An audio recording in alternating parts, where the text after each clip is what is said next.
Motor cycle ಸವಾರ ಟ್ರಾಫಿಕ್ನಿಂದ ತುಂಬಿದ ಕಿರಿದಾದ ದ್ವಿಮುಖ ರಸ್ತೆಯಲ್ಲಿ ಸಾಗುತ್ತಿದ್ದಾನೆ. ಅವನು ಕಾಲುದಾರಿಯ ಹತ್ತಿರ ಸವಾರಿ ಮಾಡುತ್ತಾ ಹೋಟೆಲ್ನ ಪ್ರವೇಶ ದ್ವಾರವನ್ನು ಸಮೀಪಿಸಿದ್ದಾನೆ. ಇಲ್ಲಿ ಅಪಘಾತಕ್ಕೆ ಕಾರಣವಾಗುವ ಸಂಗತಿಗಳನ್ನು ಗುರುತಿಸುವಿರಾ?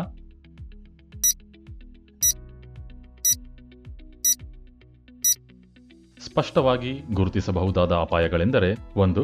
ಹೋಟೆಲ್ನಿಂದ ಹೊರಬರುತ್ತಿರುವ ಸೈಕಲ್ ಸವಾರ. 2. ರಸ್ತೆಯ ವಿರುದ್ಧ ದಿಕ್ಕಿನಿಂದ ಬರುತ್ತಿರುವ ಕಾರು. 3. ಬೈಕ್ನ ಪಕ್ಕದಲ್ಲಿ ಚಲಿಸುತ್ತಿರುವ ಕಾರು. ಈಗ ಮುಂದೇನಾಗುತ್ತೆ ಎಂದು ನೋಡೋಣ. ಒಂದು ಅಪಘಾತ ಸಂಭವಿಸುವ ಸಾಧ್ಯತೆ ಇತ್ತು. ಈಗ ಇಲ್ಲಿ ನಡೆದ ತಪ್ಪುಗಳನ್ನು ಗಮನಿಸೋಣ. ಮೋಟಾರ್ ಸೈಕಲ್ ಸವಾರ ಟ್ರಾಫಿಕ್ ಇರುವ ರಸ್ತೆಯ ಎಡಭಾಗದಲ್ಲಿ ಸಾಗುತ್ತಾ ಹೋಟೆಲ್ನ ಗೇಟ್ ಬಳಿ ಬರುತ್ತಾನೆ. ಅದೇ ಸಮಯ ಕಾಂಪೌಂಡ್ನ ಹಿಂದಿನಿಂದ ಬರುತ್ತಿದ್ದ ಸೈಕಲ್ ಸವಾರ ಹಾಗೂ ಹೋಟೆಲ್ನತ್ತ ಅಚಾನಕ್ ಆಗಿ ತಿರುವು ಪಡೆದುಕೊಂಡ ಕಾರನ್ನು ಗಮನಿಸಲು ವಿಫಲನಾಗುತ್ತಾನೆ.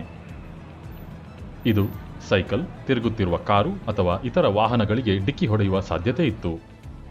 ಈಗ ಇಂತಹ ಸಂದರ್ಭಗಳಲ್ಲಿ ಸುರಕ್ಷಿತವಾಗಿರುವುದು ಹೇಗೆ ಎಂದು ನೋಡೋಣ. 1. ಟ್ರಾಫಿಕ್ ಇರುವ ಕಡೆ ನಿಧಾನವಾಗಿ ಚಲಿಸಿ. 2. ಬ್ಲೈಂಡ್ ಸ್ಪಾಟ್ ಪ್ರದೇಶಗಳಲ್ಲಿ ಜಾಗರೂಕರಾಗಿರಿ. 3. ಇತರ ವಾಹನಗಳ ಚಲನೆಯ ಬಗ್ಗೆ ಗಮನವಿರಲಿ. ಜೀವನ ಅಮೂಲ್ಯ, ಸುರಕ್ಷಿತವಾಗಿ ಚಲಿಸಿ.